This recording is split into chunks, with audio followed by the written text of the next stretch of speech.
जी हाँ, good evening everyone.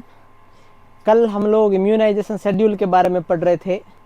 आज इस इम्यूनाइजेशन शेड्यूल को आगे बढ़ाएंगे। कुछ कल पढ़ लिया था। हाँ, कल तक किसी को डाउट था क्या? नहीं था सर। मेरी आवाज़ आप तक पहुंच रही है? हाँ, जल्दी बताएं। मेरी आवाज़ पहुंच रही है? जी हाँ, गुड इवनिंग। अगर आवाज़ पहुंच रही है तो फिर हम आगे बढ़े।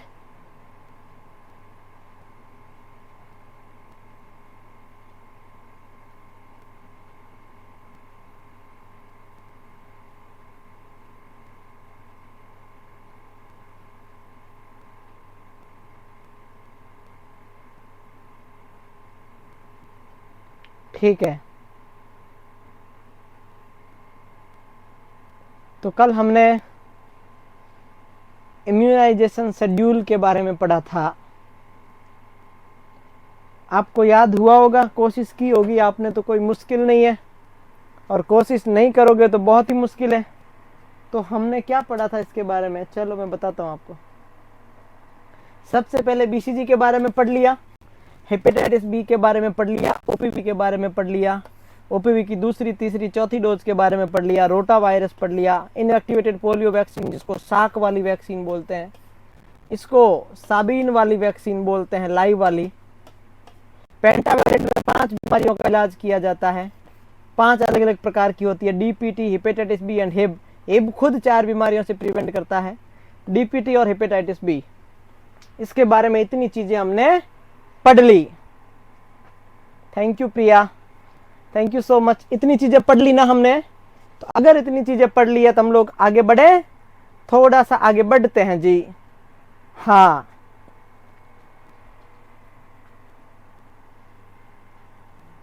बदमाश पूरे हो तुम है।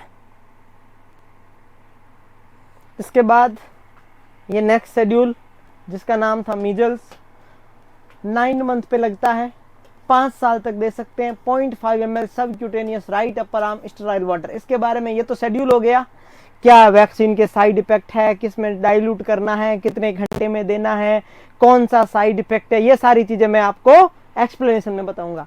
जापानीज इंसेफेलाइटिस जो एक वायरल फीवर है, क्यूलेक्स मॉस्किटो की वजह से वेक्टर होता है, उसकी वजह से एक पढ़ा था हमने। उसकी वैक्सीन 9 से 12 महीने पे 15 साल तक दे सकते हैं। 0.5 ml लेफ्ट अपर आर्म, जहां बीसीजी लगता है वहीं पे। इसमें जो बफर यूज किया जाता है वो फॉस्फेट किया जाता है। विटामिन ए के बारे में हमने कल पढ़ा था। विटामिन ए के बारे में हमने कल पढ़ा था। कुछ चीजें आपको कल समझ में नहीं आई होगी। तो विटामिन ए के बारे में मैंने आपको एक बात बताई थी, जो ये विटामिन ए होता है, ये 9 मंथ पे पहली डोज लगती है 1 ml। 1 ml is equal to 1 lakh. फिर 16 से 18 महीने पे लगता है 2 ml। देते कैसे? ओरल है, सिरप देते हैं। फिर 24 महीने पे फिर 2 ml, 30 महीने पे फिर 2 ml, 36 मंथ पे फिर 2 ml, 42 मंथ पे फिर 2 ml, 48 मंथ पे फिर 2 ml, 54 मंथ पे फिर 2 ml, 60 मंथ पे फिर 2 ml। तो टोटल कितनी डोज हो गई? 1 2 3 4 5 6 7 8 9। तो सवाल आ सकता है टोटल डोज कितनी? टोटल कितना ml हो गया? 17 ml। कितना लाख हो गया? 17 लाख यूनिट हो गया। और क्या आएगा? अगर 17 ml है, 17 लाख यूनिट है, तो आप ये बताओगे इन्फेंट को कितना देते हैं? 1 ml। चिल्ड्रन को कितना देते हैं? 2 ml पर डोज। सवाल ये भी आ सकता है, इन्फेंट को कितना डोज? 1 लाख या 1 ml? थैंक यू चेतना। बच्चों को कितना? 2 ml। इन्फेंट और बच्चों में फर्क है। आप ऐसे मत मानना सर बच्चे and infant both are same. No, नहीं नहीं नहीं, गलत बात। बच्चे और इन्फेंट, ये हो गया। मीजल्स की सेकंड डोज अगर दो तो 16 से 24 महीने। ओपीवी बूस्टर 16 से 24 महीने। ओपीवी की पहली डोज 0, फिर 6 वीक, 10 वीक, 14 वीक, 4 डोज, और ये 5वीं। मतलब बच्चे को WHO के अकॉर्डिंग ओपीवी की 5 डोज कंपलसरी है। कितनी? 5। विटामिन ए की सेकंड डोज 9 मंथ, बता दिया 16 से 18 महीने, फिर एवरी 6 मंथ टिल 5 ईयर। ये सारा हमको एक्सप्लेन हो चुका है। अब स्क्रीनशॉट ले लो, बाकी तो आप बाद में पढ़ते रहना, लिखते रहना। अब मैं इसके बारे में एक एक के बारे में बताऊंगा। एक थोड़ा सा और बच गया है, उसके बाद अपन डिस्कस करते हैं। फटाफट स्क्रीनशॉट लो, देके जल्दी ले लो। तो ज्ञानी लोग होते हैं वो स्क्रीनशॉट ले लेते हैं जल्दी, जो ज्ञानी नहीं होते हैं वो नहीं लेते हैं।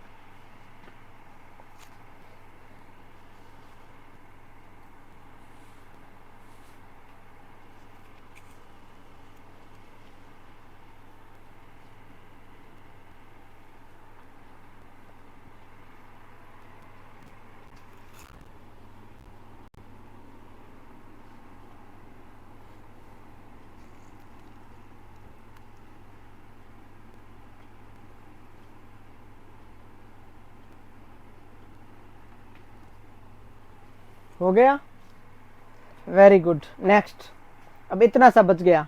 डीपीटी की पहली बूस्टर डोज। अब देखो वैक्सीन का नाम सुनना, डीपीटी, डिप्थीरिया पर्टुसिस टिटनेस। 5 से 6 साल तक तो हम बच्चे को डीपीटी देते हैं, 5 से 6 साल तक सिर्फ, उसके बाद में डीटी देते हैं, पर्टुसिस नहीं देते कभी भी। तो डीपीटी में कौन सी बीमारी ऐसी है जो 6 साल के बाद नहीं होती है? 6 के बाद में नहीं होती है, उसको बोलते हैं पर्टुसिस। पर्टुसिस 6 साल के बाद नहीं होती है, तो इसलिए बाद में डीटी लगता है। क्या लगता है?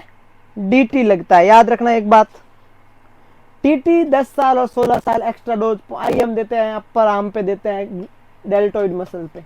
कौन सी मसल? डेल्टोइड। डीपीटी तो आपको पता ही है, pentavalent, hepatitis B, diphtheria, pertussis tetanus, वो सारी लेफ्ट थाई। अब 2 वैक्सीन है नेशनल इम्यूनाइजेशन शेड्यूल में नहीं है। एक पीसीवी, न्यूमोकोकल कंजुगेट वैक्सीन, जिसको बोलते हैं पीसीवी, निमोनिया से बचाती है। एक 6 वीक पे, एक 14 वीक पे, और बूस्टर 9 मंथ पे। 0.5 ml IM right vastus lateralis. MMR measles mumps rubella की एक साथ में वैक्सीन लगती है। चूंकि आपको पता है कि मीजल्स साथ में नाम आ चुका है, तो 0.5 ml 5 year subcutaneous right upper arm sterile water. बस ये सेम मीजल्स वाला फॉर्मूला याद करना आपको। MMR मीजल्स मम्स रुबेला तीनों की कंबाइंड वैक्सीन आती है, जो कि लाइव वैक्सीन होती है, कंबाइंड लाइव होती है, वायरल होती है। ये नेशनल इम्यूनाइजेशन शेड्यूल में दोनों ही नहीं है, इसलिए मैंने थोड़ा जगह छोड़ के लिखा है।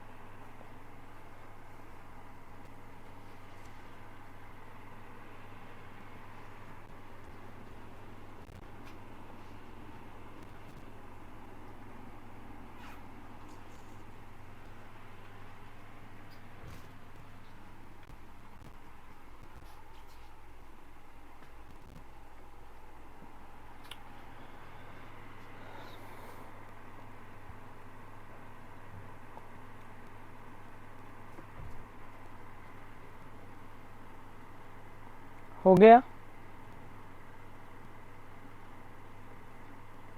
क्लास नहीं रुकी है, झूठ मत बोलो, क्लास कहीं नहीं रुकी है। नीतू प्रजापति, आपके अगर कोई क्लास रुकी है तो आप ऑफ करके ऑन करो, सही हो जाएगा तुरंत, फटाफट।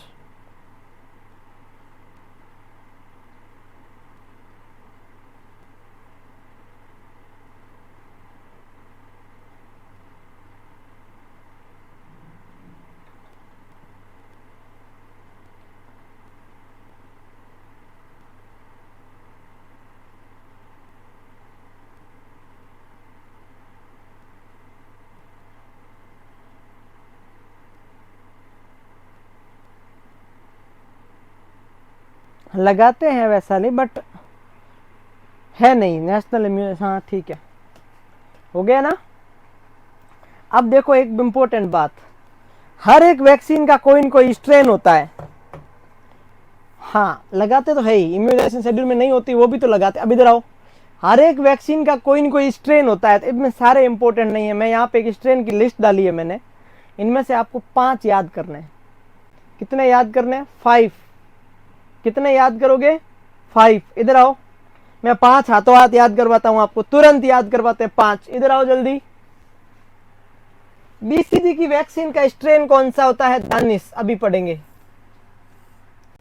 पोलियो का याद करना ही नहीं है, P1 P2 P3 तो वैसे ही याद नहीं करना, अपने आप ही हो जाता है। मीजल्स का याद करना है, स्वार्ज, जैग्रीव और मोरेटन, इनमें से एक कोई याद कर लो। मम्स का याद हो चुका, जब मैंने मम्स पढ़ाया था तो लिखवा दिया, जेरिनलिन RIT 4385 दोनों लिखवा दिए। रुबेला का मैं पढ़ा चुका हूं, very important, RA27/3। Yellow fever में लिखवा चुका हूं, 17D इंपॉर्टेंट, इंटरनेशनल वैक्सीन होती है, जब आप देश छोड़ के बाहर जाते हो तो येलो फीवर लगता है, सबको ही पता है। वेरिसेला वैक्सीन का ओका स्ट्रेन याद करना है बस। और एक और बच गया जो आपको याद करना है, HIV का नहीं करना, मलेरिया का नहीं पूछेगा, स्वाइन फ्लू का बहुत रेयर अमाउंट में कभी बाई चांस पूछ ले, क्योंकि 2009 में स्वाइन फ्लू को पेंडेमिक घोषित किया गया था। स्वाइन फ्लू 2009 में पेंडेमिक हुआ था, इसीलिए ये थोड़ा पूछ सकते हैं, और कुछ भी पूछने लायक नहीं है। देखो ये दानिश याद करना है, ये पढ़ चुके हो, ये पढ़ चुके हो, ये पढ़ चुके हो, ये भी पढ़ चुके हो, चारों आप पढ़ चुके हो डिजीज में। अगर आप चारों ही पढ़ चुके हो तो फिर याद कौन सा? दानिश, वो भी मैं अभी करवा दूंगा पढ़ा के। Oka strain, Zagreb strain, Jeryl Lynn strain, finish RA27/3 and 17D। बाकी वाले छोड़ो आप, बाकी वाले सब साथ में टेबल था तो मैंने हटाया नहीं। इतना आपको याद करना है, कितना? 1 2 3 4 5। कहाँ गया वो? A7 California. हाँ, झूम करके देख लेना, दिख जाएगा, बस इतना ही याद करना, बाकी सारे लिखना ही नहीं है आपको, बाकी सारी चीजों को फोकस करना ही नहीं है। और जिसको फोकस नहीं करेगा उसको याद क्यों करना?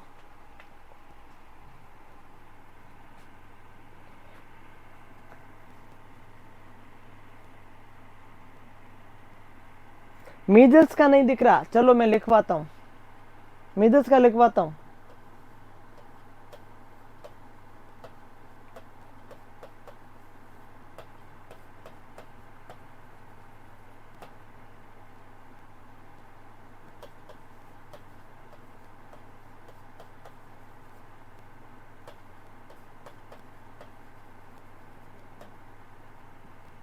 एंडमोनस्टोन जगरीफ, लास्ट।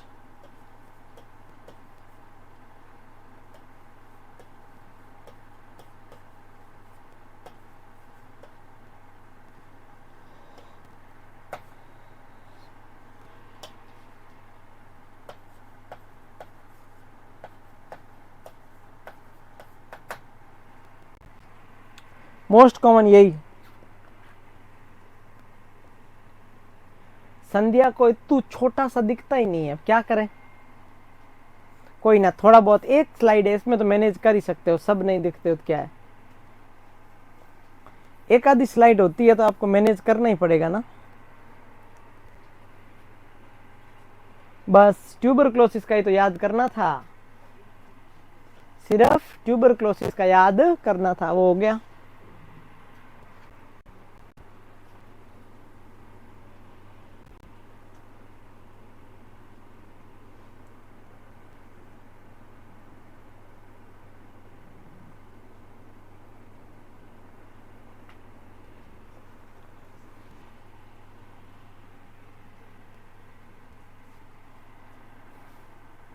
खुशी पांडे एग्जाम में स्ट्रेन ऐसे पूछेगा, तैसे बोलेगा कि कौन सी वैक्सीन कौन से स्ट्रेन के द्वारा इनर्वेटेड रहती है, तो ऐसे आपको बताना सकता है।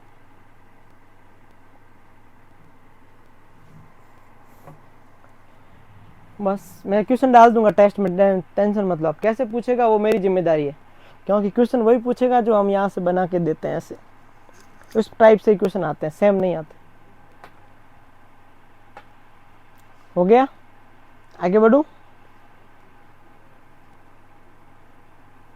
ये पढ़ चुके हैं ना, ये भी पढ़ चुके हैं, ये भी पढ़ चुके हैं, ये भी पढ़ चुके हैं। बस एक दानिश याद करना, टीबी वाली वैक्सीन का, दानिश 1331 WHO के अकॉर्डिंग है, तो याद करना बहुत जरूरी है।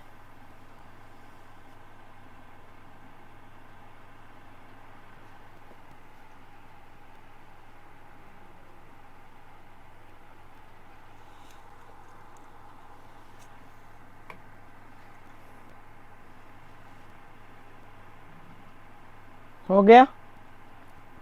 अब एक डेटा और याद करनी है, वो है ये एकदम सिंपल है, एकदम सिंपल है। देखो इसमें याद क्या करना है, ये तो सबको ही पता याद है, 3 4 5 6 7 8 9 10 11 12 13 14, ये याद नहीं करना, ये याद नहीं करना, और ये याद करना। मतलब ये बीच वाली दो याद नहीं करना, बाकी मैं 1 मिनट में याद करवा दूंगा आपको, आधा मिनट में, आधा मिनट में याद हो जाएगी। देखो इधर आओ, दुनिया में पहली बार वैक्सीन बनी थी, उस वैक्सीन का नाम था स्मॉल पॉक्स, और उस वैक्सीन को बनाने वाले पर्सन का नाम था एडवर्ड जेनर। इसीलिए हम पढ़ चुके हैं कि एडवर्ड जेनर को फादर ऑफ इम्यूनोलॉजी बोलते हैं, जिसने पहली वैक्सीन बनाई। और हम ये भी पढ़ चुके हैं कि वैक्सीन बनने के करीबन 180 साल बाद में स्मॉल पॉक्स इरिडिकेट हुआ। मतलब वैक्सीन कब बनी? 1798 में बन गई। बन गई ना? बन गई। तो इसका लिखो 1798। ये नहीं दिख रहा, ये लिख दो। कौन सी वैक्सीन? Small pox vaccine. तो मैं लिख देता हूं बड़ा, किसने बनाई थी? एडवर्ड जेनर ने। इसलिए इसको फादर ऑफ इम्यूनोलॉजी बोलते हैं। क्या बोलते हैं? Father of immunology. दूसरी वैक्सीन रेबीज, कुत्ते वाली, कब बनी? 1885। सेकंड वैक्सीन रेबीज की वैक्सीन है, रेबीज की बना दी। तीसरी 1892, 1892, कौन सी वैक्सीन? दूसरी रेबीज। तीसरी कॉलेरा बीमारी, विब्रियो कॉलेरी बीमारी का नाम पता है? कॉलेरा। नंबर 4 डानिस वाली, कौन सी? बीसीजी। किसके लिए? बीसीजी एक्स्ट्रा परमानेंट के लिए। मैं अभी बताऊंगा जब समझ में आएगा। एक्स्ट्रा परमानेंट टीबी के लिए 1920। देखो DPT, DPT 1923, 1923, 1927। Diphtheria, pertussis, tetanus. Diphtheria, pertussis, tetanus, तीनों याद हो गए। फिर 1937 इन्फ्लुएंजा वैक्सीन। कौन सी वैक्सीन? इन्फ्लुएंजा। इन्फ्लुएंजा का मतलब वायरल। अभी बताता हूं। इन्फ्लुएंजा वैक्सीन एक एक याद करवा दूंगा 1 मिनट में।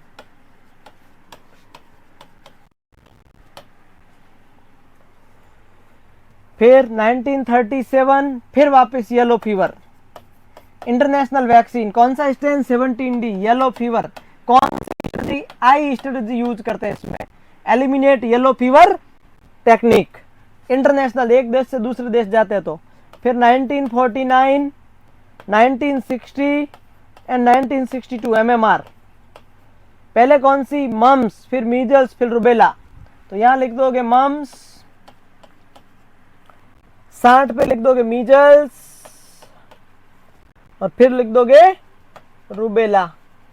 बीच में बच गई पोलियो। पोलियो में पहले कौन सी आई थी?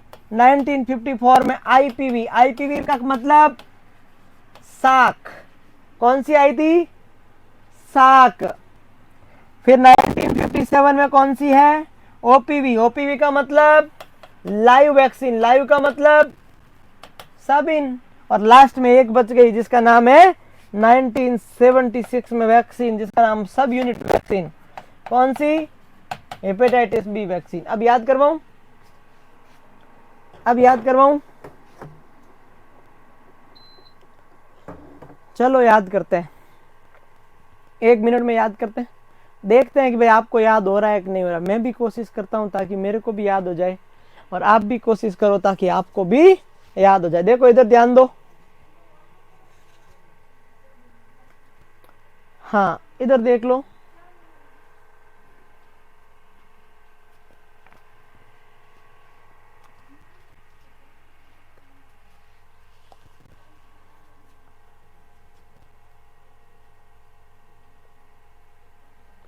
आप लिख लो एक बार या स्क्रीनशॉट ले लो, जो भी है, बाकी मैं बताता हूं।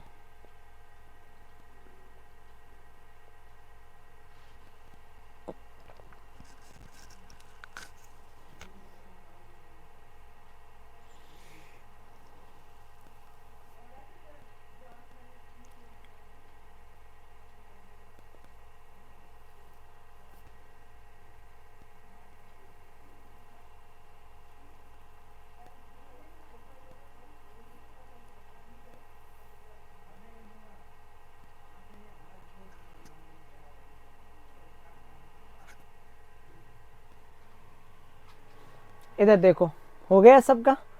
सबसे पहले स्मॉल पॉक्स, फिर रेबीज, फिर कोलेरा, बस 3 नाम याद करो। 3 गंदी गंदी बीमारियां, small pox, rabies. Small pox में मौत तय थी, रेबीज में 100% मौत है, और कोलेरा विब्रियो कॉलेरी है। तो तीनों ही। Small pox 1798, 1885, 1892, 1798, 1885, 1892, small pox, rabies और कोलेरा। फिर आओ बीसीजी 1921, फिर डीपीटी 1923, 1923, 1927, फिर 2 है 37 में, येलो फीवर, इन्फ्लुएंजा। फिर आओ मम्स, मीजल्स, रूबेला 1949, 1960 एंड 1962। बीच में बच गई 2, 1954 वाली, 1957 वाली। पहले साक फिर साबीन, पहले साक और फिर साबीन, ये याद हो गया आराम से। फिर एक ही तो बची है जिसका नाम है हेपेटाइटिस बी। सुनो इधर आओ, वापस देखो। स्मॉल पॉक्स 1978, 1885 रेबीज, 1892 कौन सी याद करो, cholera. 1798 small pox, then 1885 rabies, then 1892 cholera, 1921 BCG, 1923 diphtheria, 1923 pertussis, 1927 tetanus, 1937 influenza, 1937 yellow fever, 1949 mumps, 1960 measles, 1962 rubella, 1954 Salk, 1957 साबीन and 1976 hepatitis B. और भी याद नहीं होता, सिंपल बताऊं, डीपीटी और एमएमआर। डीपीटी है 23, 23, 27, एमएमआर है 49, 60, 62। डीपीटी कितना है 23, 23, 27, एमएमआर 49, 49, 60, 62, पोलियो 54, 57, हेपेटाइटिस बी सबसे लास्ट, बीसीजी चौथे नंबर 21। बच गया सबसे पहले स्मॉल पॉक्स, फिर रेबीज, फिर रूबेला, सॉरी वो कोलेरा। 3 हो गया, एकदम याद हो गया। देखो अब मेरे हिसाब से सबको याद हो गया। जिसको नहीं हो रहा ओढ़ के सो जाओ, बढ़िया ब्लैंकेट लो गरम, ओढ़ के सो जाओ।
सर प्लीज एक बार और रिपीट कर दीजिए। चलो भाई एक बार, हम तो क्या 2 बार भी करना पड़ेगा हमें तो। 19 शताब्दी हमेशा बीसीजी से स्टार्ट हुई, इससे पहले नहीं था। 1798, अब सुनो मेरी बात में फास्ट बोल रहा हूँ।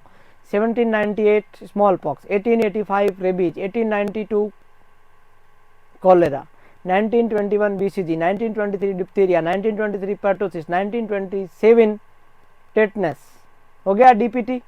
1937 influenza, 1937 yellow fever, 1949 measle mumps, 1954 Salk, 1957 Sabin, 1960 measles, 1962 rubella and 1976 hepatitis B.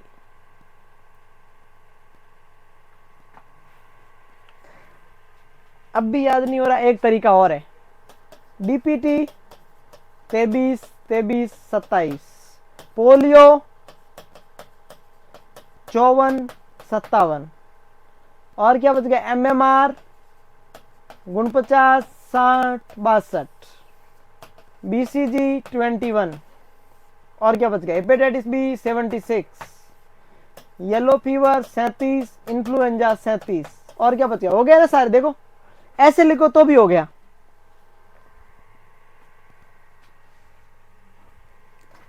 Brain तेज करने का एक ही तरीका है, मेरे वाला ले लो।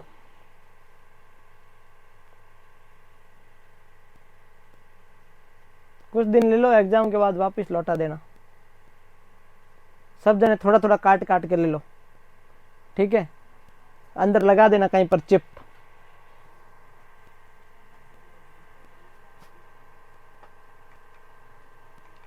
अब हेडिंग लगाओ बीसीजी। अब एक एक के बारे में पढ़ाता हूं। अब एक एक के बारे में आपको बताता हूं। चलो एक एक के बारे में पढ़े। हाँ,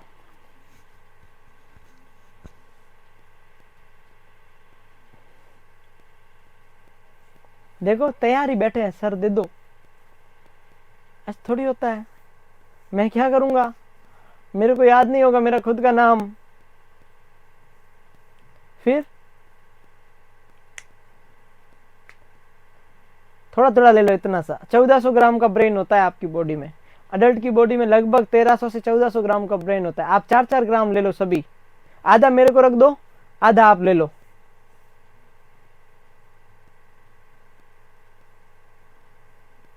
मोनिका को ज्यादा चाहिए, पागल।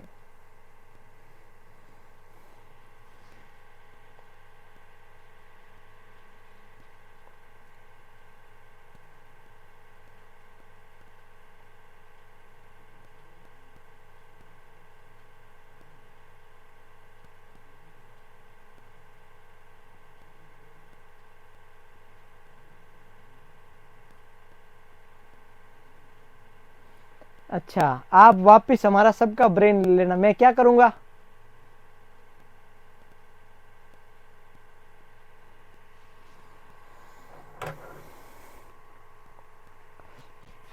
अब मैं एक एक के बारे में पढ़ा रहा हूं। बीसीजी, अब सुनना मैं क्या क्या इसमें चीजें बता रहा हूं। एकदम सिंपल सिंपल बता रहा हूं। मुझे नहीं पता, आपने गलत की तो मैं रेस्पॉन्सिबल नहीं हूं। बीसीजी, बीसीजी की फुल फॉर्म है बेसिलस। बेसिलाई नहीं करना है ना, बेसिलस कालमेट ग्वेरिन। दूसरा, बीसीजी कौन सी बीमारी, बैक्टीरियल है या वायरल?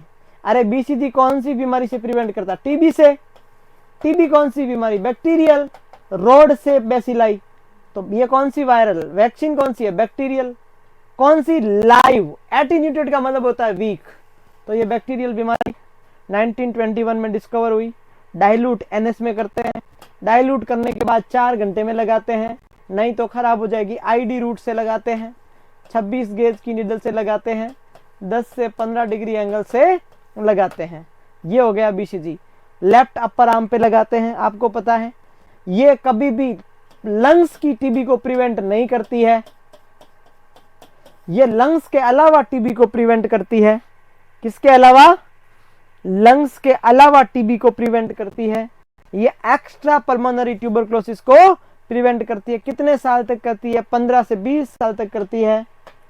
और इसकी एफिकेसी अगर लगाओगे तो 50 से 60% चांस है कि मरीज को टीबी नहीं होगी। हालांकि कंफर्म नहीं है, बट 50 से 60% इसकी एफिकेसी। एफिकेसी का मतलब क्या हुआ? इधर आओ, इधर ध्यान दो। वैक्सीन लगाने के बाद अगर 100 जनों को लगाई तो लगभग 50 से 60 जनों को 15 से 20 साल तक टीबी नहीं होती। मतलब 100 में से 50 to 60% प्रोटेक्ट हो जाते हैं। लंग्स की टीबी को प्रिवेंट नहीं करती। ये एक्स्ट्रा पल्मोनरी, जैसे स्पाइनल कॉर्ड की टीबी को क्या बोलते हैं? Pott's spine. क्या बोलते हैं? स्पाइनल कॉर्ड की टीबी को क्या बोलते हैं? Pott's spine. तो मान लो most common extra pulmonary TB कौन सी होती है? Spinal cord. तो स्पाइनल कॉर्ड की टीबी को प्रिवेंट करती है कि नहीं? ठीक है। डाइल्यूट किसमें करते हैं? 0.9% आइसोटोनिक एनएस। कौन सा एनएस?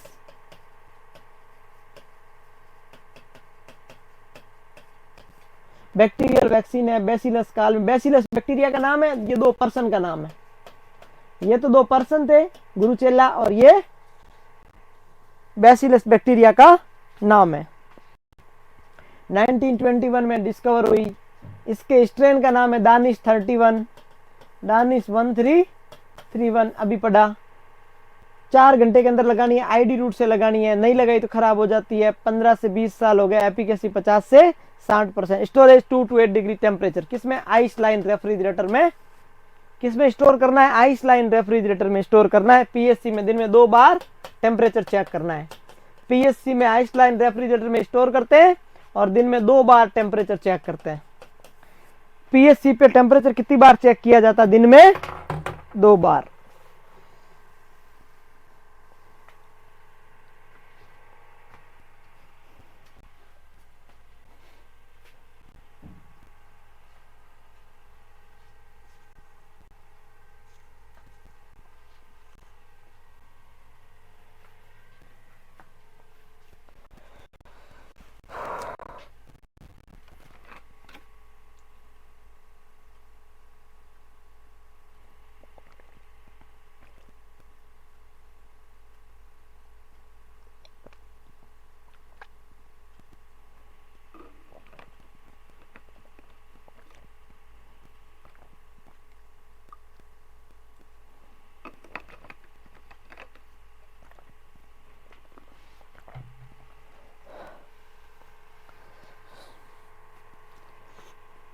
जब मैं ऑक्सीटोसिन के बारे में पढ़ाऊंगा तो बताऊंगा ऑक्सीटोसिन को कहाँ स्टोर करना है। रेफ्रिजरेटर में करते हैं ना।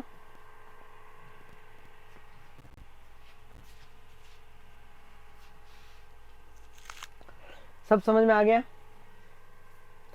एफिकेसी को रिपीट करना है। सुनो, आप किसी पर्सन को वैक्सीन देते हो तो कितना परसेंटेज वैक्सीन इफेक्टिव होती है उसको बोलते हैं एफिकेसी। मान लो आपने 1000 लोगों को लगाया तो 500 to 600 लोग एक्स्ट्रा पल्मोनरी टीबी से बच जाएंगे। ये लंग्स वाली टीबी को वैसे ही प्रिवेंट नहीं करती, वैसे ही प्रोटेक्ट नहीं करती, वैसे ही सिक्योर नहीं करती, बस ये लंग्स के बाहर वाली टीबी को, वो भी 50 से 60%।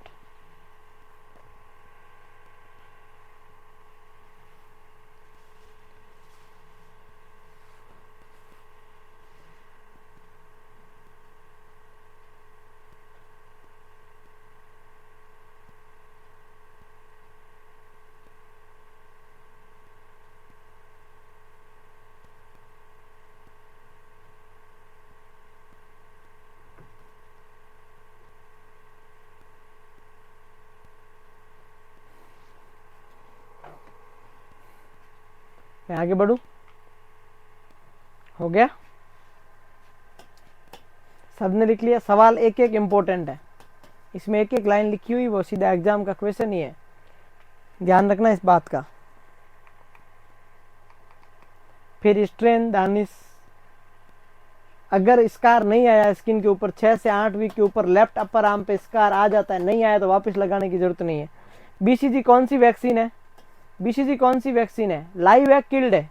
बताओ एक बार, बीसीजी कौन सी वैक्सीन है? लाइव है या किल्ड है? बीसीजी लाइव वैक्सीन है। लाइव वैक्सीन किस में कॉन्ट्रा इंडिकेटेड होती है? इधर आओ। Immuno compromise person. Immuno compromise person का मतलब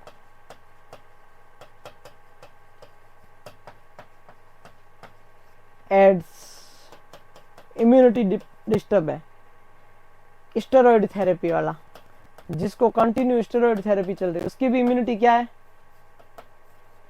प्रेगनेंसी, वो भी इम्यूनिटी कंप्रोमाइज है। और बताओ, और बताओ, कैंसर, जिसमें क्या चलती है? इम्यूनोसप्रेसेंट चलती है। और बताओ, कीमोथेरेपी वाला मरीज, वो भी क्या इम्यूनिटी क्या है? सप्रेशन है। एड्स कौन सा? सिम्टोमेटिक, जिसको सिम्टम्स नहीं, क्योंकि एम्स का इंक्यूबेशन पीरियड बहुत लंबा होता है, तो सिम्टोमेटिक एड्स को मना है, एसिम्टोमेटिक को मना नहीं है। तो लिख लो भाई, लाइव वैक्सीन होने की वजह से immunosuppressive patient, patient with long time steroid therapy, AIDS symptomatic. कौन सा? सिम्टोमेटिक। प्रेगनेंसी, इस सब में कैंसर कीमोथेरेपी लिख देना आगे। कैंसर कीमोथेरेपी में क्यों? कीमोथेरेपी में लिख दो आप। कीमोथेरेपी में क्या देते हैं? इम्यूनोसप्रेसेंट देते हैं, इम्यूनिटी वैसे भी इम्यून सप्रेस, आईएस का मतलब इम्यून सप्रेस रहता है, इसलिए।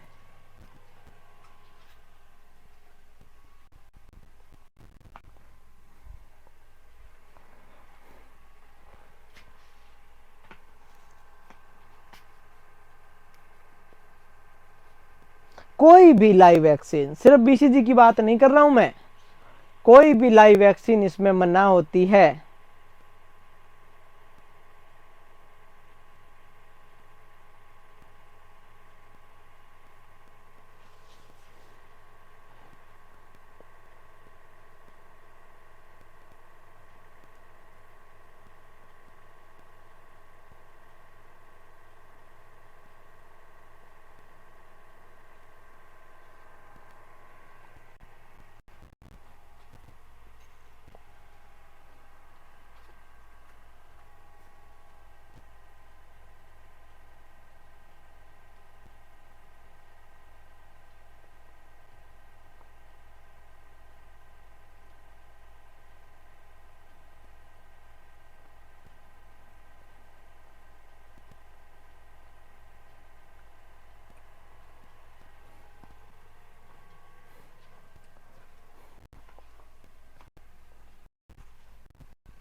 अब आता ओपीवी, इधर आओ। ओपीवी के बारे में, हाँ ऑटो इम्यून हो गया ना, स्टेरॉइड चलती है ऑटो इम्यून में। ओरल पोलियो वैक्सीन जिसका नाम है साबीन, कौन सा रूट होता है? पोलियो कौन सी बीमारी, आप पढ़ चुके हो, वायरल है या बैक्टीरियल? सर पोलियो तो वायरल बीमारी है, तो वैक्सीन भी कैसी होगी, वायरल, और लाइव है। साबीन है तो लाइव है, साक होगी तो किल्ड होगी, ये हमने लिख दिया। पेशेंट को ओपीवी वैक्सीन चेक करने से पहले वैक्सीन के ऊपर कलर चेक करते हैं। क्या चेक करते हैं? वैक्सीन का कलर। किसका? वैक्सीन के मॉनिटर का, कलर ऑफ वैक्सीन मॉनिटर, उसको बोलते हैं वैक्सीन वायल मॉनिटर। क्योंकि ये वैक्सीन हीट सेंसिटिव वैक्सीन है, जिसको -20 डिग्री सेंटीग्रेड पे स्टोर किया जाता है। आपको कल पढ़ लिया ना, सबसे ज्यादा टेम्परेचर से सेंसिटिव वाली, खराब होने वैसे फर्क पड़ना। सेंसिटिव का मतलब क्या है? फर्क पड़ना। अगर इसको -20 पे स्टोर नहीं करोगे तो ये खराब हो जाएगी। इसीलिए ग्रॉस लेवल पे, विलेज लेवल पे, सब सेंटर पे ये वैक्सीन खराब होती है। हम लोग इसके बारे में पढ़ चुके हैं। तो ये वैक्सीन देने से पहले, ये वाइल है मरीज का, एक ये वाइल है, वाइल के ऊपर एक ऐसा, इसको बोलते हैं वीवीएम, ये एक मॉनिटर होता है। टेम्परेचर से वैक्सीन खराब होगी तो अंदर वाले का कलर डार्क होने लगेगा। जब भी अंदर वाले का कर्व या तो इसके जैसा हो जाए या डार्क हो जाए तो हम इसको नहीं देंगे। मैं अभी इसकी ग्रेड बताता हूं आपको, अभी बताऊंगा आपको 2 मिनट में। मतलब अंदर वाला स्क्वायर बाहर वाले सर्किल से ज्यादा डार्क हो जाए या सेम हो जाए तो भी नहीं देनी है। तो अभी बताऊंगा आपको। वैक्सीन वाइल मॉनिटर में वैक्सीन मॉनिटर का, किसका? मॉनिटर का कलर चेक करते हैं। किसका? मॉनिटर का कलर चेक करते हैं। क्यों? क्योंकि ये टेम्परेचर इसको -20 डिग्री पे स्टोर किया गया है। ये भी ठीक है। चलो अभी बताता हूं। ये आ गया कलर कोड, -20 डिग्री पे इसको स्टोर किया गया है। ये सवाल बन गया। सबसे हीट सेंसिटिव कौन सी है, ये क्वेश्चन बन गया। हीट सेंसिटिव होने की वजह से क्या चेक करते हैं? मॉनिटर का कलर चेक करते हैं। ये क्वेश्चन हो गया। ओपीवी कौन सी वैक्सीन है? लाइव वैक्सीन है। किसने डिस्कवर किया था? साबिन ने डिस्कवर किया था। कब किया था? 57 में किया था। कैसे देते हैं? 2 ड्रॉप देते हैं। रूट कौन सा है? ओरल है। WHO के अकॉर्डिंग कितनी डोज है? 5 डोज है। जन्म के समय डोज को क्या बोलते हैं? 0 डोज बोलते हैं।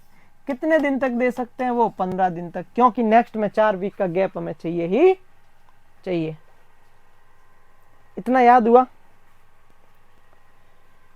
वैक्सीन वायल मॉनिटर में मॉनिटर का कलर चेक करते हैं, पूरी वैक्सीन का कलर चेक नहीं करते, पूरी वैक्सीन का वायल का कलर चेक नहीं करते, मॉनिटर का कलर चेक करते हैं। ये सवाल इंपॉर्टेंट है कि कलर किसका चेक करते हैं।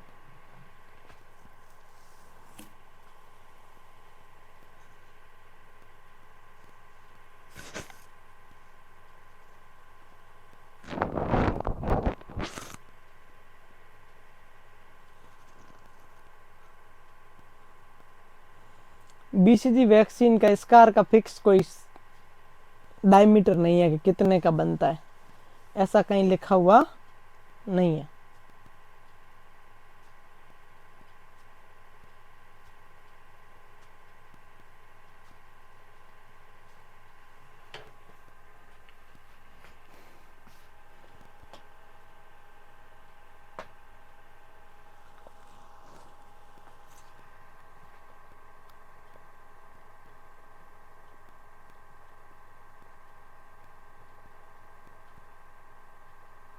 मॉनिटर चेक कैसे करेंगे समझ नहीं आया, अभी बताता हूं प्रीति सिंह, अभी बताता हूं, 1 मिनट वेट करो। मॉनिटर क्या, सब कुछ समझ में आएगा। मॉनिटर कोई कंप्यूटर का मॉनिटर नहीं है। वायल के ऊपर एक डब्बा होता है, छोटा सा बॉक्स है, उसको चेक करते हैं। प्लास्टिक का होता है, रबर का, बस।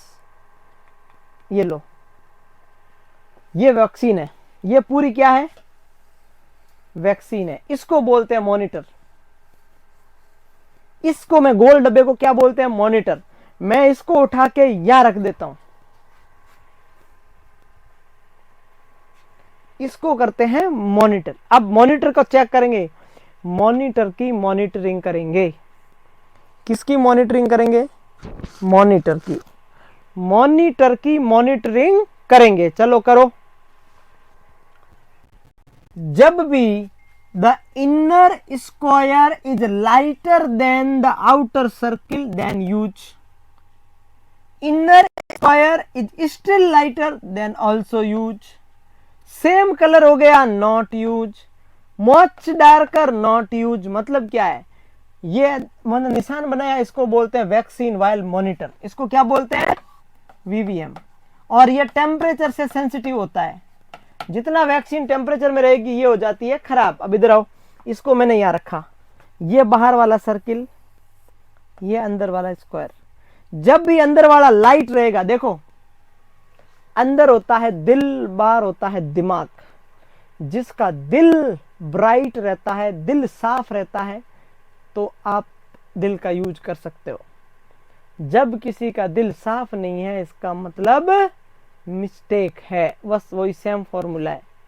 जब भी अंदर वाला साफ है, अंदर वाला ब्राइट है, अंदर वाला हल्का है, अंदर वाला लाइट है कंपेयर टू आउटर साइड, तब यूज कर सकते हो।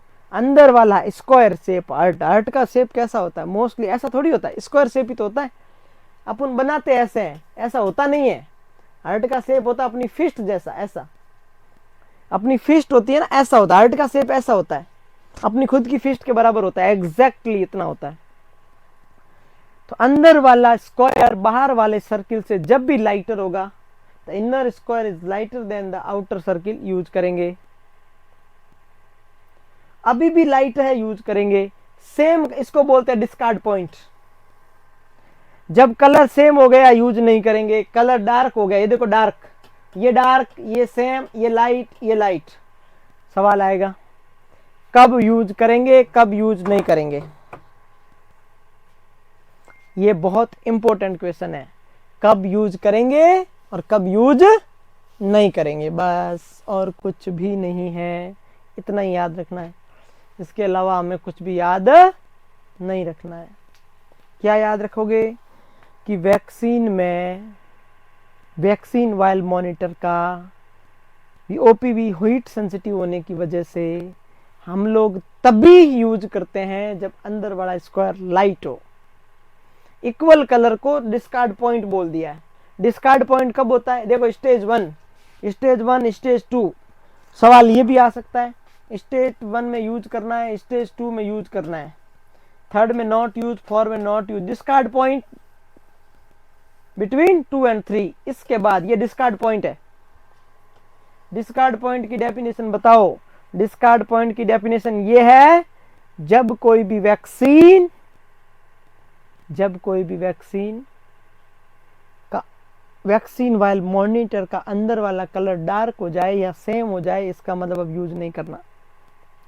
जिसका दिल साफ नहीं है, उसके दिल के साथ मत खेलिए, धोखा मिलेगा। जिसका दिल साफ है, इंटरनल जिसका साफ है, उसमें आप उसको यूज कर सकते हो।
चेतना पूछ रही है,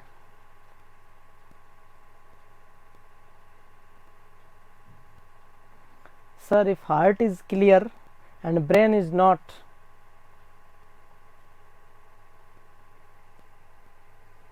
हार्ट का क्लियर होना जरूरी है। जो लोग दिमाग से यूज करते हैं वो लोग सच्चे नहीं हो सकते, जो दिल का यूज करते हैं वो लोग सच्चे हो सकते हैं। ठीक है, तो करो वही जो दिल बोले, दिमाग तो कुछ भी इधर उधर करता रहेगा। पढ़ाई के मामले में दिल की मत सुनना, दिमाग की सुनना, बाकी मामलों में दिल की सुनना। चलो आगे आओ। 2 ml का वाइल होता है, ये वाइल इधर आओ,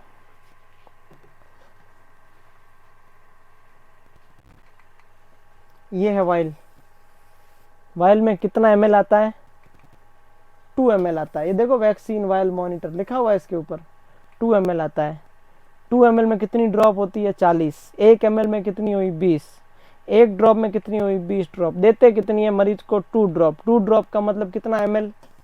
बस सीधा याद कर लो ना कि ओपीवी कितना ड्रॉप देते हैं? 2 ड्रॉप। ml पूछ ले तो 0.1।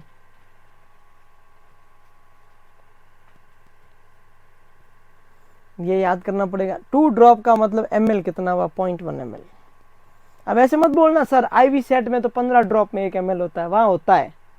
ये वैक्सीन की बात कर रहा हूं, ये इसके ड्रॉप बड़े हैं। आशा वर्मा का दिल कोई ले डूब गया।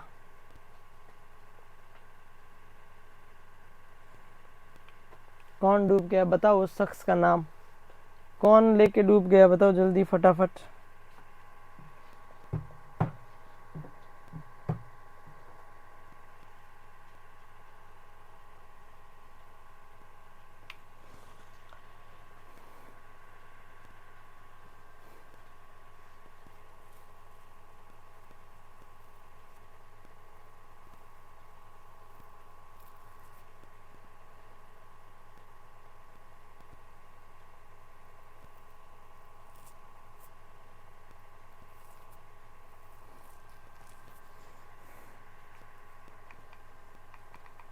अब लिखो डीपीटी। अब देखो इधर आओ, डिफ्थीरिया,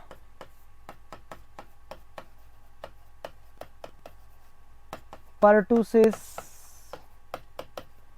टेटनस, टेबीस 27 कंबाइंड किल्ड वैक्सीन, कंबाइंड और किल टॉक्सॉइड वैक्सीन। 23 27 ये भी याद है। हीट सेंसिटिव या हीट रेसिस्टेंट? ये हीट रेसिस्टेंट, कोल्ड सेंसिटिव। और अगर इसको -20 में रख दिया तो क्या हो जाएगी? खराब हो जाएगी। क्या करना पड़ेगा? डिस्कार्ड करना पड़ेगा। हीट रेसिस्टेंट वैक्सीन है। कॉन्ट्रा इंडिकेटेड इन बताओ किसमें? मरीज की हिस्ट्री लोगे कि पिछली बार क्या रिएक्शन हुआ था तुझे, कौन सा रिएक्शन? एनाफाइलैक्सिस रिएक्शन हुआ था। हिस्ट्री लेते हैं वैक्सीनेशन में, तो कोई भी एनाफाइलैक्सिस रिएक्शन जिसको टाइप 1 सीवियर रिएक्शन बोलते हैं, हम रिएक्शन के बारे में पढ़ेंगे। रिएक्शन 4 प्रकार के होते हैं। बहुत ज्यादा इमीडिएट होता है, तुरंत होता है, उसको anaphylaxis type 2, haemolytic type 3, serum sickness type 4 delayed. तो ये सीरम सिकनेस पहले वाला, that's called severe reaction, immediate reaction. Aluminium इसके अंदर यूज करते हैं हम लोग प्रिजर्वेटिव के रूप में। ठीक है, तो एल्यूमिनियम की टॉक्सिटी है, उसमें कभी भी डीपीटी नहीं दे सकते, क्योंकि जब हम डीपीटी वैक्सीन बनाते हैं तो एल्यूमिनियम को यूज किया जाता है, तो उसमें भी नहीं दे सकते। याद रखना पड़ेगा। इंसेफेलो, जिसको कोई भी सीजर डिसऑर्डर है, याद करना डीपीटी वैक्सीन। अब मैं एक बात बता रहा हूं, डीपीटी वैक्सीन न्यूरोलॉजिकल डिसऑर्डर या सीजर डिसऑर्डर एक ही बात है। सीजर किसका डिसऑर्डर है? न्यूरोलॉजिकल डिसऑर्डर है, उसमें नहीं देंगे। लेकिन डीपीटी अलग अलग नहीं आती ना, तीनों साथ में आती है। लेकिन क्या डिप्थीरिया, पर्टुसिस, टिटनेस तीनों ही सीजर है तो नहीं देना है? नहीं। डिप्थीरिया, पर्टुसिस, टिटनेस तीनों में से कौन सी वैक्सीन है जो सीजर में नहीं देनी है? बताओ आप।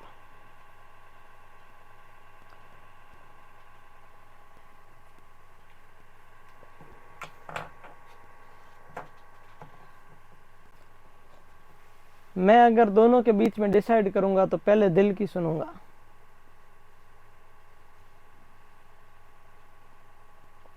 अब मेरे को बताओ, डीपीटी के अंदर मैंने बताया सीजर में मना है, सीजर डिसऑर्डर में, तो बताओ कौन सी डीपीटी की कौन सी वैक्सीन, ये तो बताना पड़ेगा ना। तीनों ही थोड़ी करती है, मतलब तीनों ही सीजर में मना थोड़ी है। कौन सी? Pertussis vaccine. कौन सी वैक्सीन? पर्टुसिस। न्यूरोलॉजिकल डिसफंक्शन में यूज नहीं करना है, सीजर में, फिट्स में, कन्वर्जन में यूज, इंसेफेलोपैथी मतलब ब्रेन के डिसऑर्डर में यूज नहीं करना है। तो सवाल आएगा कौन सी वैक्सीन? डीपीटी। अब सवाल नेक्स्ट पेपर में आएगा, डीपीटी का कौन सा पार्ट? पर्टुसिस वाला पार्ट। कौन सा पार्ट? पर्टुसिस वाला पार्ट। डीपीटी को टी डैप भी बोलते हैं, टिटनेस, डिप्थीरिया, पर्टुसिस।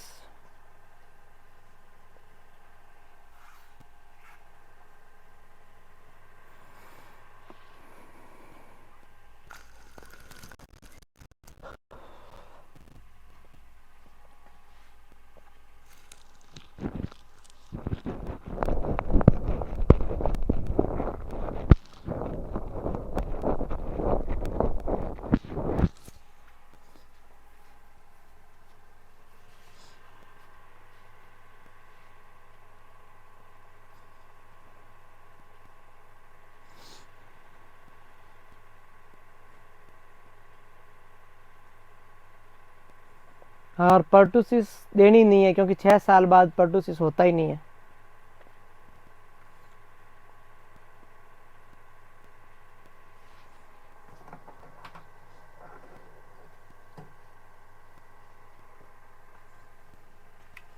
समझ आ गया?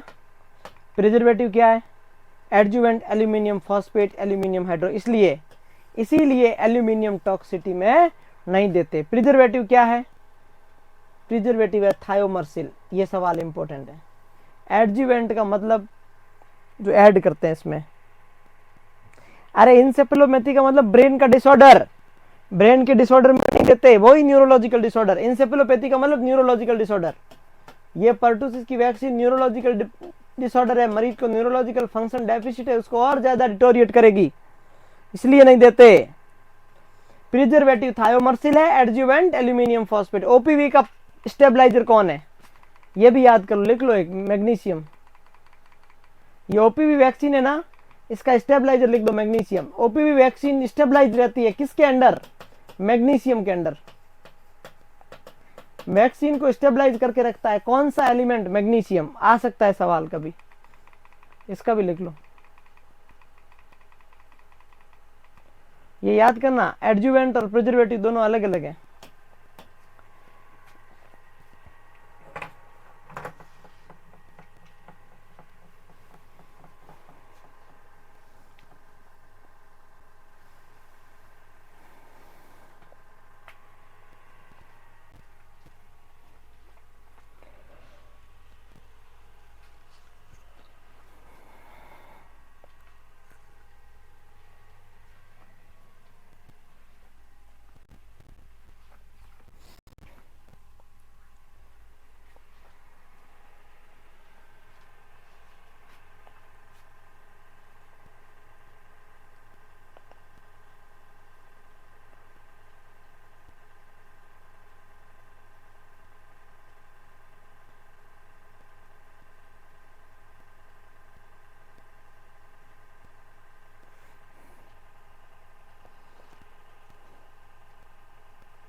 अब लिखो मीजल्स। मीजल्स कौन सी बीमारी? बैक्टीरियल या वायरल? मीजल्स वायरल बीमारी है, तो वायरल बीमारी की वैक्सीन कौन सी होगी? वायरल। मीजल्स कौन सी? लाइव या किल्ड? Measles live. तो किस में कॉन्ट्रा इंडिकेटेड होगी? इम्यूनो कॉम्प्रोमाइज, प्रेगनेंसी, वो सारी चीजें, लाइव वायरल। किसमें वाटर में, स्टेराइल वाटर में। डिस्टिल वाटर और स्टेराइल वाटर में कोई फर्क नहीं है, सेम ही बात है। स्टेराइल वाटर में use with in 4 hours, if not use. अब देखो एक बात सुनो, इधर ध्यान दो। मीजल्स की वैक्सीन पाउडर में आती है, इसको डाइल्यूट किया, किसमें किया, स्टेराइल वाटर में। डाइल्यूट करने के बाद 4 घंटे में लगाना है। कितने घंटे में लगाना है, 4 घंटे में लगाना है। कितने में लगाना है, 4 घंटे में लगाना है। 4 घंटे में नहीं लगाया तो मरीज को एक बीमारी हो जाएगी जिसका नाम है toxic shock syndrome. Toxic shock syndrome कौन से बैक्टीरिया की वजह से होता है, स्टेफाइलोकोकस ऑरियस।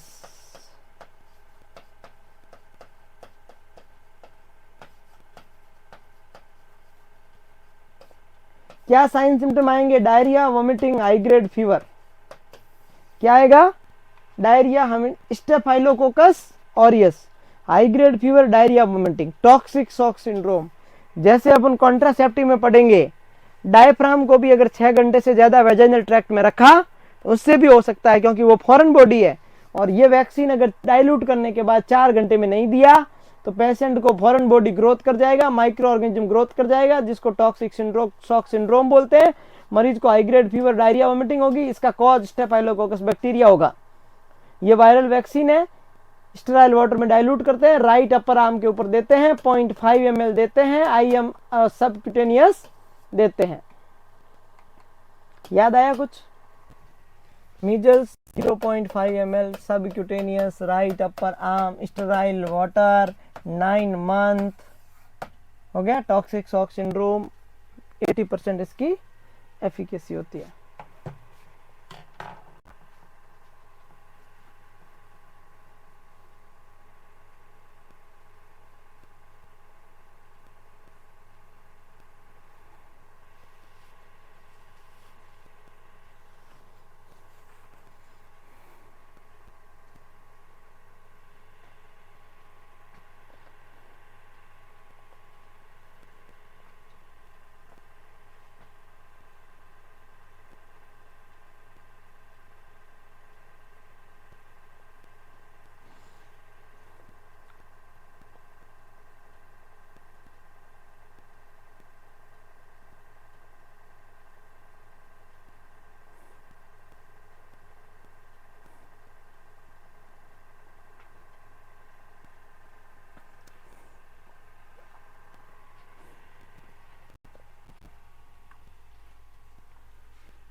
हो गया, वेरी गुड। नेक्स्ट लिखो पेंटावेलेंट। पेंटा का मतलब है 5, वैलेंट का मतलब है स्ट्रेन। 5 कौन कौन, D, P, T, hepatitis B और हिब। डी का मतलब डिप्थीरिया, पी का मतलब पर्टुसिस। जब पेंटावेलेंट लगाएंगे ना तो डीपीटी नहीं लगाएंगे, डबल हो जाएगा, ध्यान रखना, क्योंकि इसी में ही आता है हेपेटाइटिस बी और हिब। हिब बैक्टीरियल बीमारी से प्रिवेंट करने के लिए कौन सा मैं बताऊंगा अभी, डीपीटी, हेपेटाइटिस बी और हिब, हीमोफिलस इन्फ्लुएंजा बैक्टीरिया है। अब देखो ये पांचों वैक्सीन एक साथ है तो सीधी की बात है, left thigh, vastus lateralis muscles, anterior lateral aspect of thigh, 0.5 ml, IM 6, 10, 14 week. ये तो सब पता ही है आपको, सब पता है ये सारी चीजें, क्योंकि चाहे हेपेटाइटिस बी पूछ ले तो भी left thigh, hepatitis B Hib पूछ ले तो भी लेफ्ट थाई, टिटनेस पूछ ले तो भी लेफ्ट थाई। इसमें बता रहा हूं मैं, बच्चों में नहीं बता रहा हूं मैं, इसमें बता रहा हूं 6, 10, 14 वीक तक। 1-2 साल के बाद तो हम यहां करेंगे IM डेल्टोइड पे। एल इन्फेंट के अंदर वेस्टस लैटरलिस चॉइस होती है। जब सिर्फ टिटनेस लगाएंगे तो यहां नहीं लगाएंगे, क्योंकि वो बच्चा बड़ा हो जाता है, 2 साल तक यही लगाते हैं। पर्टुसिस पूछ ले तो यही, डीपीटी पूछ ले तो यही। अब बच गया क्या, पेंटावेलेंट में 5 बीमारियां, 1, 2, 3, 4, 5वीं कौन सी, हिब। हिब का मतलब है हीमोफिलस इन्फ्लुएंजा। तो लिखो भाई, हीमो खाली इन्फ्लुएंजा होता तो स्वाइन फ्लू बोलते इसको, वायरल है। हीमोफिलस इन्फ्लुएंजा हो गया तो बैक्टीरिया। ये 4 बीमारियों से प्रिवेंट करता है। मेनिंजाइटिस बैक्टीरियल, एक होता है एसेप्टिक मेनिंजाइटिस। एसेप्टिक का मतलब होता है वायरल मेनिंजाइटिस, जिसमें कोई बैक्टीरिया नहीं है। जिसमें बैक्टीरिया होता है उसको बोलते हैं बैक्टीरियल मेनिंजाइटिस। आगे पढ़ेंगे अपन। एपिग्लोटाइटिस, गले के अंदर एपिग्लोटिस होता है, उसका इन्फ्लामेशन हो जाए उसको बोलते हैं bacterial. It is a medical emergency. Epiglottitis को हल्के में मत लेना, मरीज की जान जा सकती है अपर एयरवे ऑब्स्ट्रक्शन होने की वजह से। Otitis media, middle ear inflammation, middle ear infection bacterial. कौन सा? सारे बैक्टीरियल है, क्योंकि हिप बैक्टीरिया है, वायरल कुछ मत करना इसमें। Pneumonia bacterial, due to haemophilus influenza की वजह से meningitis, epiglottitis, otitis media, pneumonia, चारों को प्रिवेंट करती है हिप वैक्सीन, जो पेंटावेलेंट में आती है।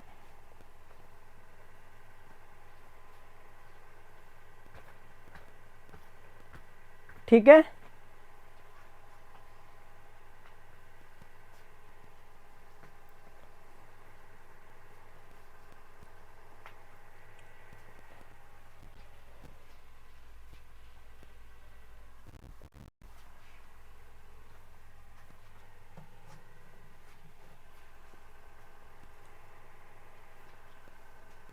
समझ आ गया? ये हेपेटाइटिस बी, पेंटावेलेंट, सब कुछ समझ आ गया? जी सर समझ आ गया। अब लिखो एचपीवी वैक्सीन। इधर आओ। एचपीवी वैक्सीन सर्विक्स के कैंसर से प्रिवेंट करती है।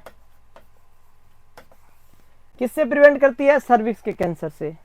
एचपीवी इन्फेक्शन का दूसरा नाम क्या है? एक तो इसका पूरा नाम है यूपन, ह्यूमन पैपिलोमा वायरस। पूरा नाम लिख दे दो मुझे अच्छे से, ह्यूमन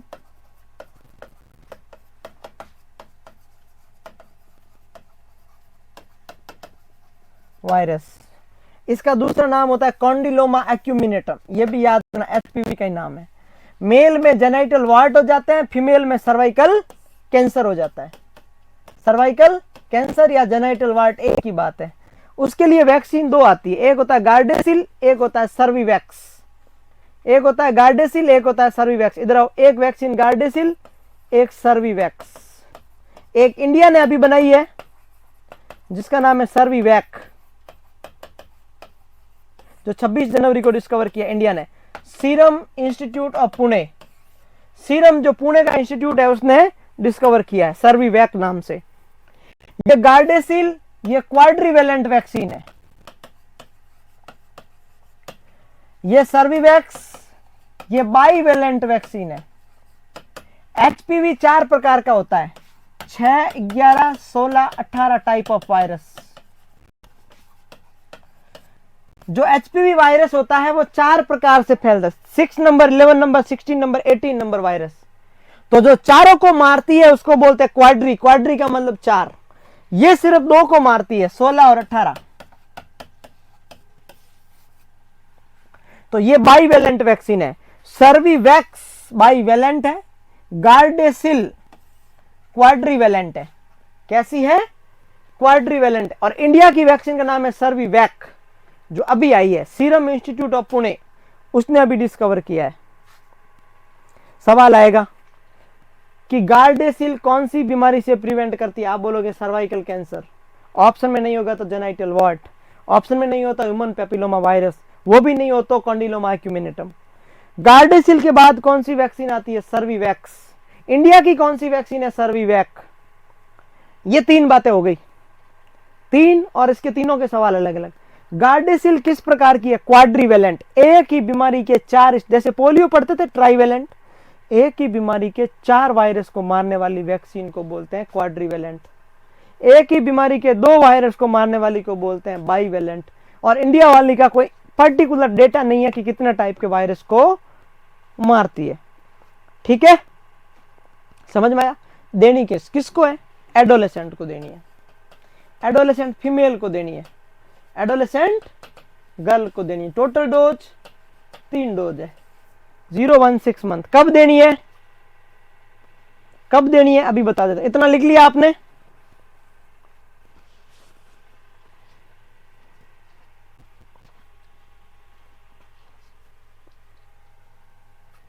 गार्डेसिल सर्विवैक्स सर्विवैक,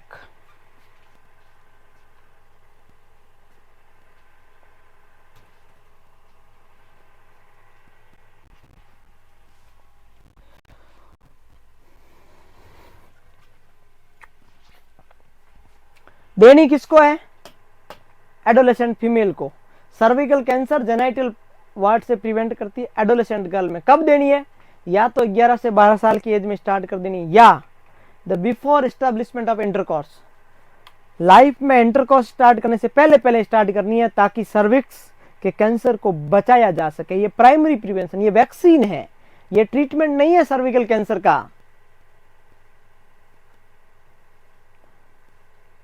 ये सर्वाइकल कैंसर का ट्रीटमेंट नहीं है, ये वैक्सीन में एंटीजन दिया जाता है और एंटीजन हमेशा प्राइमरी प्रिवेंशन होता है। तो रिस्क से पहले ही सर्वाइकल कैंसर का रिस्क क्या हो सकता है? हार्मोनल इम्बैलेंस हो सकता है, अनहाइजेनिक कंडीशन हो सकती है, मल्टीपल सेक्सुअल पार्टनर हो सकते हैं, और कुछ रीजन हो सकते हैं, पीआईडी हो सकता है, इन्फेक्शन एचपीवी हो सकता है, वायरल इन्फेक्शन हो सकता है, और कुछ बैक्टीरियल इन्फेक्शन ग्रोथ कर रहा है वहां पर हो सकता है। तो एस्टेब्लिशमेंट ऑफ इंटरकॉर्स ये एस्टेब्लिश करने से पहले पहले ही देना है, या फिर सबसे अच्छा 11-12 ईयर की एज में भी दे दो। 3 डोज है, 0-1-6 मंथ। वेरी गुड, बंसिका बोल रही मैंने लगवाई है। हाँ लगवानी है सबको, अच्छी बात है आपने लगवाई है। तो total 3 dose 0-1-6 month 0.5 ml।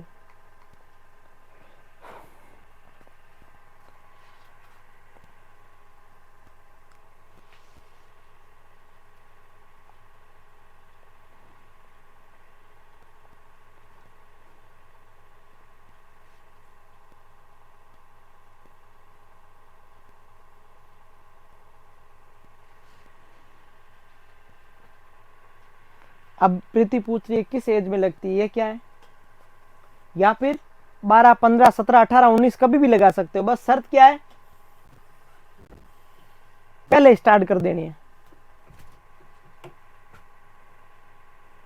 Interval ये पड़ा 0-1-6 का मतलब ये नहीं है कि आज से 1 महीना बाद फिर 6 महीना बाद, नहीं, आज से 1 महीना, आज से 6 महीना, इसमें 1 महीने का गैप, इसमें 5 महीने का गैप, टोटल 6 महीने में तीनों डोज लग जानी चाहिए। कभी भी 0-1-6 का मतलब ये होता है।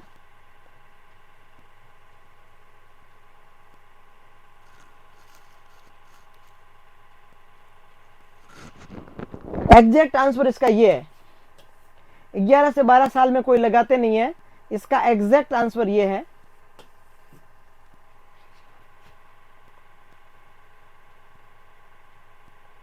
कुछ कॉम्प्लिकेशन नहीं है, जनरल साइड इफेक्ट है इसके बस। अब लिखो nursing care during vaccination, prescription देखना है, हिस्ट्री लेना है, पेरेंट का कंसेंट लेना जरूरी है, कॉन्ट्राइंडिकेशन देखना है, लाइव वैक्सीन प्रेगनेंसी में, एचआईवी में, इम्यूनोसप्रेशन में, लॉन्ग टर्म स्टेरॉइड थेरेपी में, कैंसर में मना है। कैंसर मतलब कीमोथेरेपी में मना है। कैंसर थेरेपी को मतलब कीमोथेरेपी बोलते हैं ना, कीमोथेरेपी में मना है। ये बात हो गई, बेसिक बात है, इसमें मना होती है। वैक्सीन के साइड इफेक्ट को क्या बोलते हैं? AEFI बोलते हैं, adverse event following immunisation.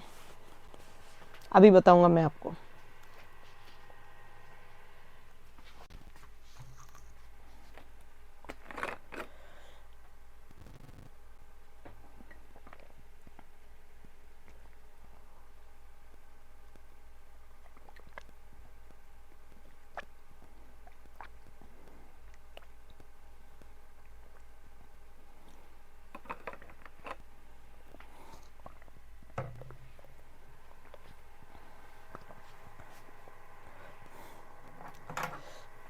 Live vaccine हो गया।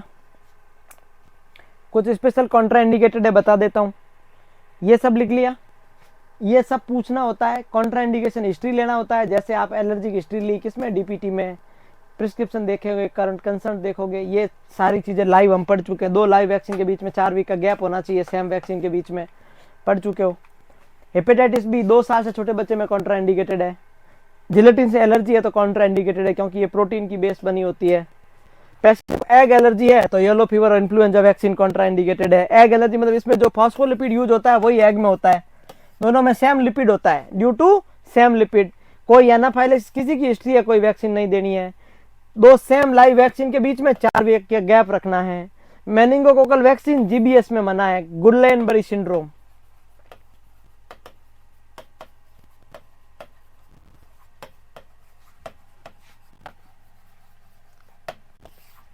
गुडलेनबरी सिंड्रोम हाँ लगा सकती है मैरिड वुमेन भी, कोई दिक्कत नहीं है।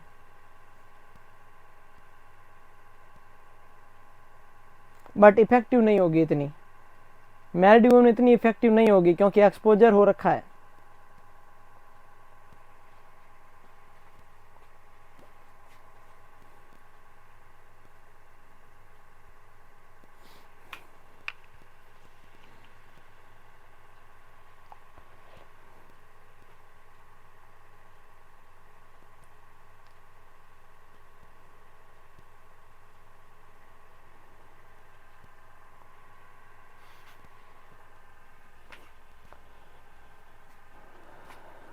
गुलेनबरी सिंड्रोम को असेंडिंग पैरालिसिस बोलते हैं, आप नर्वस सिस्टम में पढ़ोगे। ये पेरिफेरल नर्व का डिसऑर्डर है जिसमें पैरों से स्टार्ट होता है, धीरे धीरे ऊपर जाता है, पैरालिसिस हो जाता है पैरों का, फिर हाथों का, ऐसा करते हुए डायफ्राम का, तब मरीज की प्रॉब्लम क्रिएट ज्यादा होने लगती है।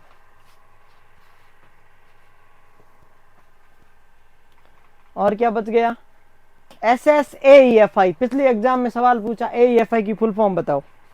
देखो एग्जामिनर बहुत समझदार होते हैं, बहुत समझदार होते हैं।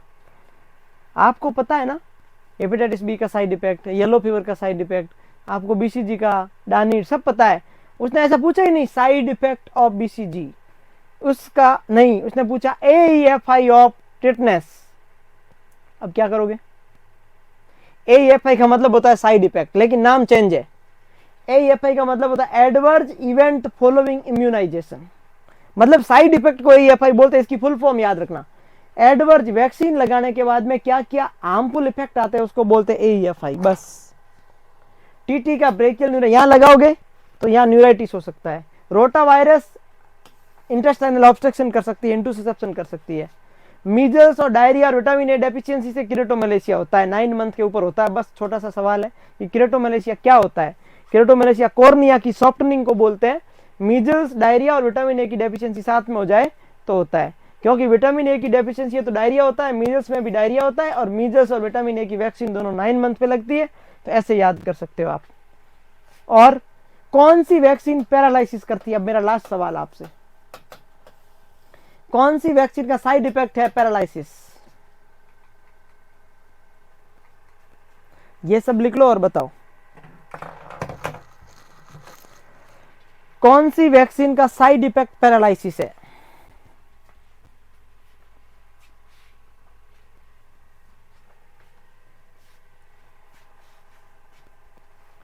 कोई बताओ।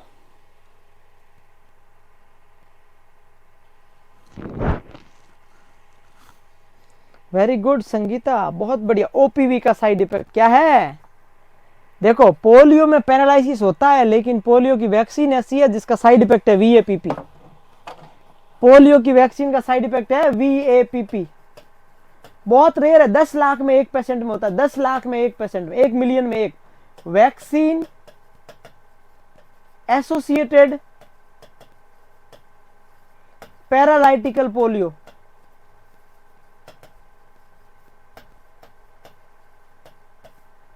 Vaccine associated paralytic polio.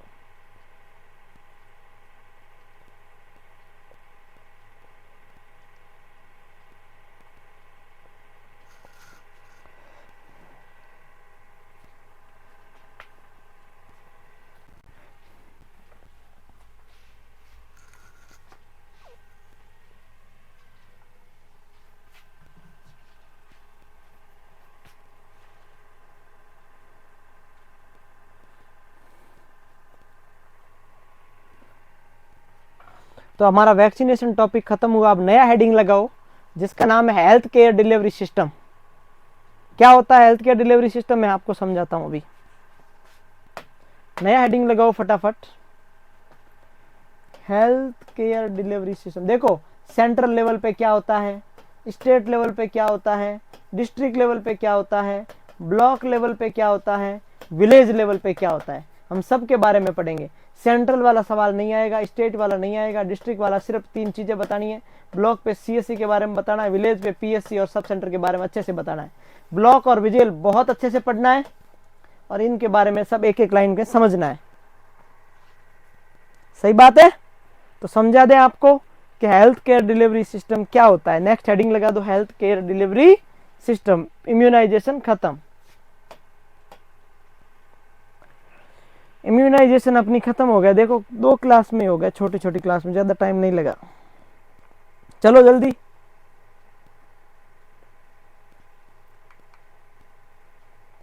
CHN अभी 50% हुआ है।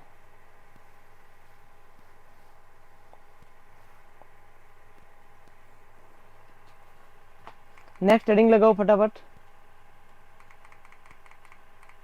Very fast. स्टार्ट करके छोड़ देते हैं ताकि आपको पता रहे। फटाफट चलो,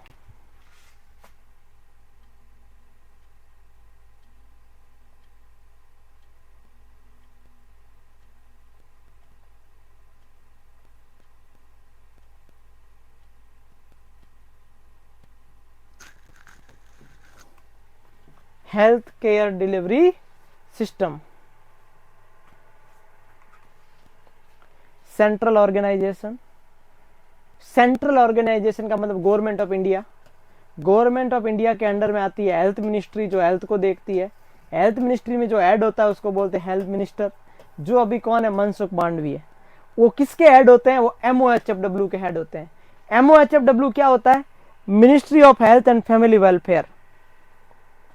कोविड में कोविड डिजीज के साथ ही वैक्सीन करवाऊंगा, कोविड की वैक्सीन को कोविड के साथ ही करवाया जाएगा, ठीक है। MOHFW की फुल फॉर्म लिखो, ministry of health and family welfare, मतलब हेल्थ मिनिस्ट्री, उसका इंचार्ज हेल्थ मिनिस्टर। अभी कौन है, मनसुख जी मांडवी है। तो सेंट्रल ऑर्गेनाइजेशन में 3 चीजें होती है, सेंट्रल काउंसिल, DGHS, जो DSSB का एग्जाम होता है आपने देखा, director general of health sciences, DSSB इसके अंडर आती है। MOHFW ये हो गया, ये हो गया सेंट्रल ऑर्गेनाइजेशन। बस इतना याद रखना, MOHFW क्या है, हेल्थ मिनिस्ट्री का नाम है। इसका इंचार्ज कौन होता है, हेल्थ मिनिस्टर होता है। कौन है अभी, मनसुख मांडवी, सेंट्रल में।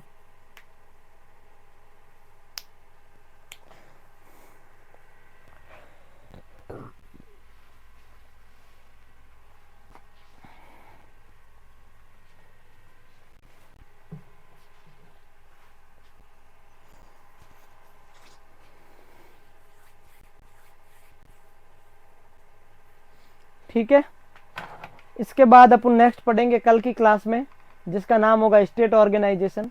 मतलब कल आप हेल्थ केयर डिलीवरी सिस्टम को अपन स्टार्ट करेंगे। तब तक के लिए,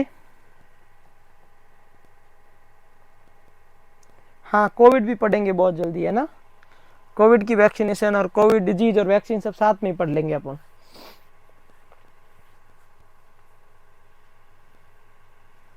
फिर उसके बाद में आएगा स्टेट। स्टेट के अंदर बेसिक बात है, ज्यादा कुछ घबराना नहीं है। स्टेट के अंदर क्या होता है, मिनिस्ट्री ऑफ हेल्थ, जिसको हेल्थ मिनिस्टर बोलते हैं, इसके अंदर में हेल्थ सेक्रेटरी आता है। ये 2 प्रकार के होते हैं, एक अर्बन वाला और एक रूरल वाला।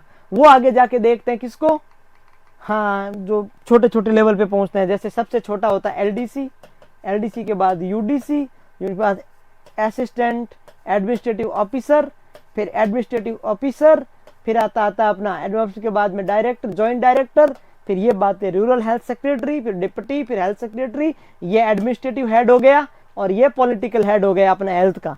ये स्टेट का पूरा एक रोड मैप है, ठीक है। ये स्टेट के बारे में इतनी बात है, health minister, health secretary, deputy secretary, गांव वाला, सिटी वाला, इसके अंदर में ये लोग जो काम करते हैं। इसके बाद आता है डिस्ट्रिक्ट। डिस्ट्रिक्ट के नीचे आता है तहसील, तहसील में होता है ब्लॉक, ब्लॉक में म्युनिसिपैलिटी, एक ही बात है। फिर विलेज, विलेज में पंचायतें होती है, हम इसके बारे में कल पढ़ेंगे। रूरल एडमिनिस्ट्रेशन बहुत इंपॉर्टेंट। आपने घायल मूवी देखी है? घायल मूवी के अंदर एक विलेन का नाम होता है बलवंत राय मेहता। क्या नाम होता है? बलवंत राय मेहता। तो एक कमेटी आई थी 1957 में। बलवंत राय कमेटी ने एक 3 टियर स्ट्रक्चर दिया था। इसने बताया था कि डिस्ट्रिक्ट लेवल पे जिला परिषद होता है, ब्लॉक लेवल पे पंचायत समिति होती है, विलेज लेवल पे ग्राम पंचायत होती है। ये बताने वाली कमेटी का नाम था बलवंत राय मेहता कमेटी 1957। ये क्वेश्चन आएगा आपके। यहां से अपना इंपॉर्टेंट पार्ट शुरू होगा कल। यहां से इंपॉर्टेंट पार्ट शुरू होगा कि जिला परिषद डिस्ट्रिक्ट लेवल पे होता है, पंचायत समिति ब्लॉक पे, जहां सीएससी होगी, यहाँ डिस्ट्रिक्ट हॉस्पिटल होंगे, और यहाँ पर पीएससी और सब सेंटर होंगे। इसको प्राइमरी बोलते हैं, इसको सेकेंडरी बोलते हैं। यहाँ पर आएंगे मेडिकल कॉलेज तो थर्सरी, डिस्ट्रिक्ट तो इसी में काउंट कर लेते हैं हम लोग। ये अपन पढ़ेंगे कल। यहां से अपना इंपॉर्टेंट सवाल याद आएगा कि पंचायती राज सिस्टम को बलवंत राय मेहता ने दिया था। और उसके बाद में पंचायत क्या होती है, इसमें 3 चीजें होती है जो कल बताऊंगा। ग्राम सभा होती है, जहां पंचायत का मतलब क्या, जहां लोग पंचायती करते हैं, जहां पर लोग एक, इसके लिए लोगों का ग्रुप चाहिए, एक जगह चाहिए, और इसके अंदर न्याय किया जाता है। वो कल हम बात करेंगे, डिस्कशन करेंगे, आपके सामने पढ़ाऊंगा मैं। ये कमेटी के बारे में बता दिया। फिर प्राइमरी हेल्थ कॉन्सेप्ट क्या होता है, ये सारी चीजें अपन लोग डिस्कस कर लेंगे। तो आप आराम से रहें, मस्त रहें। कल अपन वापस स्टार्ट करेंगे हेल्थ केयर डिलीवरी सिस्टम। चलो यहीं से स्टार्ट होगा। तब तक के लिए थैंक यू सो मच। फिर मिलेंगे, बहुत बहुत जल्दी मिलेंगे। Thank you, take care.